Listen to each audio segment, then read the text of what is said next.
नमस्कार। ओडिशा मोर देश छी छी छी छी एमिति लेखा ओडिशा सरकार लिखिछन्ती बहिरे जे पिलाडा मूर्ख करदेबे आ लेखक निश्चित रूपे गोटे बीजेपी कार्यकर्ता हेतिबो नले एमिति लेखा लिखि परिबो सब गंड मूर्ख गुडा मु कहूनी ए कथा लोक कहउथिले लेखक किए देखिदेवा किए किए किए रामकृष्ण नंद। अच्छा रामकृष्ण नंद भाई तमे कोन कविता लिखला समय निशा महाराणा कथा भाबुला ना कोन मते लागुची सया मोरे लॉलीपॉप पुराई करी निशा महाराणा कथा भाबी उल्टे पल्टे भाबी कविता लिखला अनेक लोक मते तादरे टैग कले ताकर असुविधा होतला मते टैग कले कहले रे तो पाटरे बेंग बसची ए कविता रे काई कहउनु एबे बेंग बाहर करछि सुनो कविताटी को जेतबे मु देखिली तार कवि प्रथमे देखिली से होचनी रामकृष्ण नंद छाती रे हाथ थोइकी आपण माने कहबे आपण मानक भितरु 99% लोक रामकृष्ण नंद किए जानि नथिबे मु परिचय दे दूची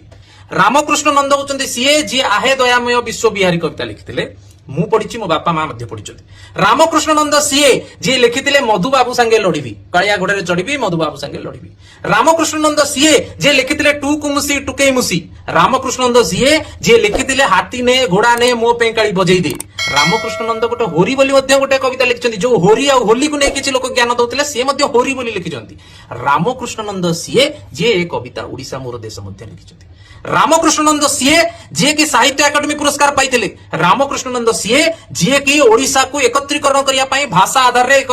प्रेसिडेंसी क्रिएट करिया पई से विभिन्न कविता लिखिथिले एवं पाठ्यक्रम रे अनेक प्रकार ओडिया कविता को स्थान देइथिले जेमति कि छोट छोट पिला माने भल रूप रे ओडिया सिखि पारंतु रामकृष्ण नंद सीए जे ए कविता को मध्ये लिखिछन्ती अनेक लोक तांकर रील रे मध्ये कहिछन्ती एटा मूल कविता नुए रामकृष्ण को कविता नुए चैलेंज देई कहूचे एवं स्क्रीनशॉट देली ओडिसा मोर देश से लिखिछन्ती कि नाही प्रथम तो साहित्य रे देश एक स्थानर प्रतिशब्द सी तो अलग विषय वस्तु किंतु ऐतिहासिक पृष्ठभूमि जदि देखिबा ए कविता 1930 मसिया रु 37 मसिया भितर लिखा जाइतला जे समय रे ओडिशा छिन्न भिन्न होई अन्य जगह रे थिला सेतबेले इंग्रज मानकर शासन थिला सेतबेले जे प्रेसिडेंसी थिला से प्रेसिडेंसी रो प्राइम मिनिस्टर अलग थिले जेमति कि बेंगल प्रेसिडेंसी तेनु प्रेसिडेंसी उद्देश्य रे से ओडिशा मोर देश बोली लिखिचंती ए कवितार अनेक जगह रे लिखिचंती जे ओडिशा रो जो गौरव हीन ही जाइछि आमे ताकू मिसिके एकाठी करबा ए कवितार अर्थ होची जे ओडिशा को केमिति एकत्रीकरण करागला ता से भूमिका रे रामकृष्ण नंदଙ୍କର कविता एवं तांकर लेखा गुडी को किपरि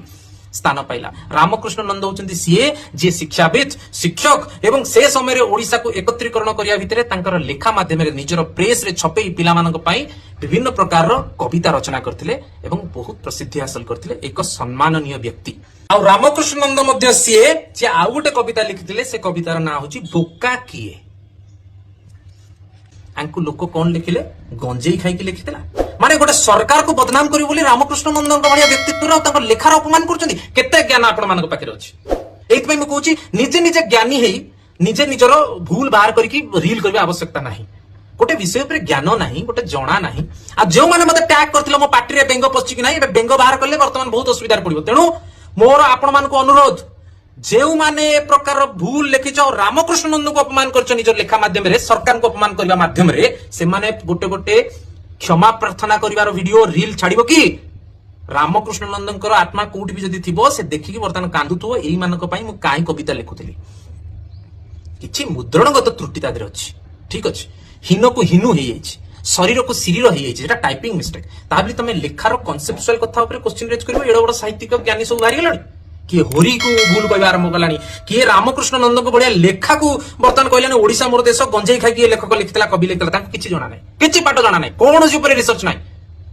रहिला पिल्ला केमिति पढिबो बही रे कथा काई लेखा गलानी बही रे सब जिंस लेखा बनी सेत पई शिक्षक होचंती शिक्षकक दायित्व शिक्षक काम करिवे तांको शिक्षक को ट्रेनिंग मिलुची पिलाडम के पाठ पढिबे जदि बही रे सब लेखा आंता बही रे सब जिंस पढि की पिला कर देबे ताले घर को बही पठे दियंते स्कूल बंद कर दियंते शिक्षक को बंद कर दियंते